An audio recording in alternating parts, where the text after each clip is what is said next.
హైదరాబాద్లోని సంధ్య థియేటర్ ఘటనను పుష్ప 2 చిత్ర యూనిట్ సరిగ్గా డీల్ చేయలేదు.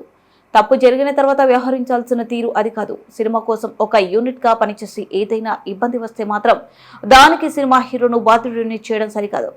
అనవసరంగా గోటితో పోయే దాన్ని గొడ్డలి వరకు తెచ్చుకున్నారు. ఈ అంశంలో తెలంగాణ ముఖ్యమంత్రి రేవంత్ రెడ్డిని తప్పు పట్టాల్సిన అవసరం లేదు. ఆయన ప్రజల విషయంలో ఎలా వ్యవహరించాలో అలా వ్యవహరించారు. తెలంగాణ సీఎం ఈ సినిమాకు ఎంతో అండగా నిలబడ్డారు. ఆయన ఏమీ జగన్లా వ్యవహరించలేదే అని ఉప ముఖ్యమంత్రి పవన్ కళ్యాణ్ అన్నారు. తన సోదరుడు నాగబాబుకు మంత్రి పదవి ఇవ్వడాన్ని పూర్తిగా సమర్థించుకున్నారు. పార్టీ కోసం నాలాగే ఆయన పనిచేశారు.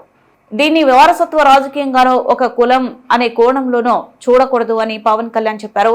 గుంటూరు జిల్లా మంగళగిరిలోని జనసేన ప్రధాన కార్యాలయంలో ఆయన విలేకరులతో మాట్లాడారు.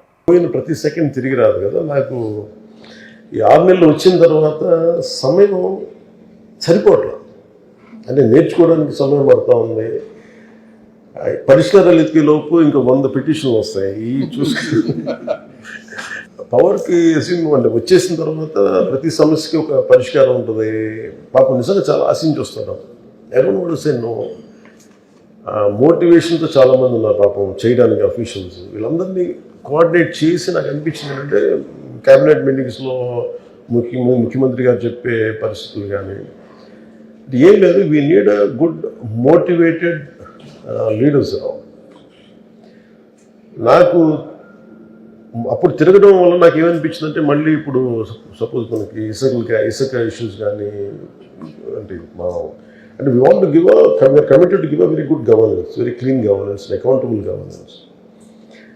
సో ఎంత ఇక్కడ కూర్చున్నా కానీ ఆఫీసులో కూర్చున్నా కానీ క్షేత్రస్థాయి పర్యటనలు చేస్తే వచ్చే శక్తి వేరు. సో నాకేమనిపించింది మన ఎస్పెషల్లీ నేను పంచాయతీ రాజ్ తీసుకున్నప్పుడు 70% మనది అగ్రేరియన్ సొసైటీ కాబట్టి పంచాయతీ మీదే ఎక్కువ ఆధారపడి ఎక్కువ జనం కూడా పంచాయతీల్లోనే ఉంటారు. డెవలప్మెంట్ అంతా పంచాయతీల్లో ఉంటాయి. సో నాకు అది ఒక వరంగా భావించాను. సో నేను వెళ్ళి చూద్దామని మాట్లాడుతున్నప్పుడు నాకు అనిపించింది ఏంటంటే దాని నుంచి అంటే నెక్స్ట్ లెవెల్కి ఏమనిపించిందంటే ఇదే క్యాంప్ ఆఫీస్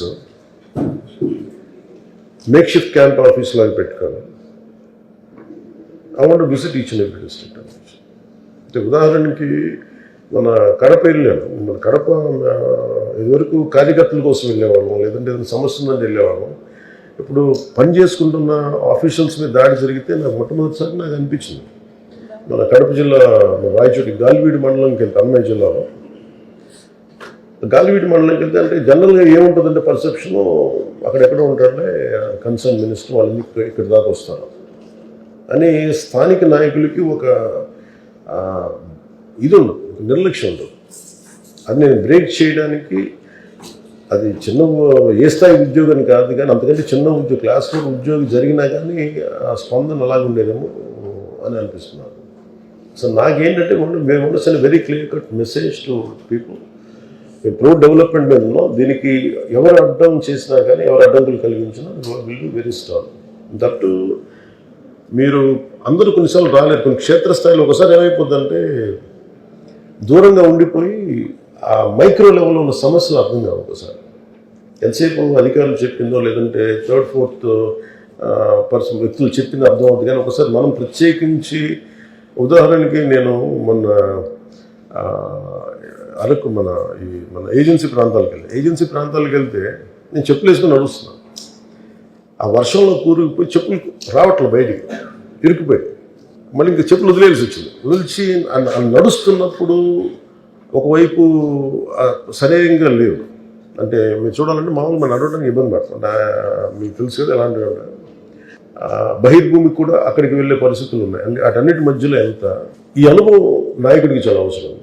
ఒక లీడ్ చేసే వ్యక్తికి చాలా చాలా అవసరం అనిపించింది. ఇప్పుడు నా దగ్గరికి కూడా someone wants to come and say want to be a leader అంటే ఇప్పుడు నాకు ధైర్యం ఎక్కడి నుంచి వస్తుంది? నేను నడిచి చూపిస్తాను ధైర్యం వస్తుంది. సార్ యూ గో, మీరు వెళ్ళి కూడా రోడ్డు మీద తిరగడం చెప్పాలి. సో నాకు అందుకని ఇవన్నీ ఎస్పెషల్లీ ఏజెన్సీ ప్రాంతాల్లో తిరిగింది, క్యాబినెట్ మీటింగ్లో కూర్చొని కొన్నిసార్లు మన కలెక్టర్స్ మీటింగ్లో కూర్చొని ముఖ్యమంత్రి గారు చెప్పి ఇవన్నీ నాకేమని కల్పించినాయి. నాకేం కనిపించిందంటే నా పేషీతోటి వెళ్ళి ఒక జిల్లాలో కూర్చోవడం చాలా అవసరం అనిపించింది. అంటే ఒకసారి ఏమనిపిస్తుంటే అక్కడ క్షేత్రస్థాయిలో పర్యటన ఎలా ఉందన్నా అంటే మన ఊరిలో విజయనగరం మన ఏజెన్సీ ప్రాంతంలో విజయనగరం దగ్గర ఆపారు కొంతమంది యువత. అదన్నా మా రోడ్లో క్వాలిటీ లేదు, స్థానికంగా ఉండే సర్పంచ్లు కానీ వీళ్ళు కానీ సరిగ్గా క్వాలిటీ రోడ్స్ వేయట్లేదు, నువ్వు ఒకసారి వచ్చి చూడు. నేను ప్రతిసారి రోడ్డు మీద ఏదో పని మీద అంత తిరగడం కాకుండా అక్కడ స్టేషన్ అయ్యి అక్కడ ఒక బస్ చేసి ఒక మేక్ షిఫ్ట్ క్యాంప్ ఆఫీస్తో పెట్టుకొని అక్కడ కనుక ఉంటే ప్రజలకి సమస్యలు మనం అర్థం చేసుకునే విధానం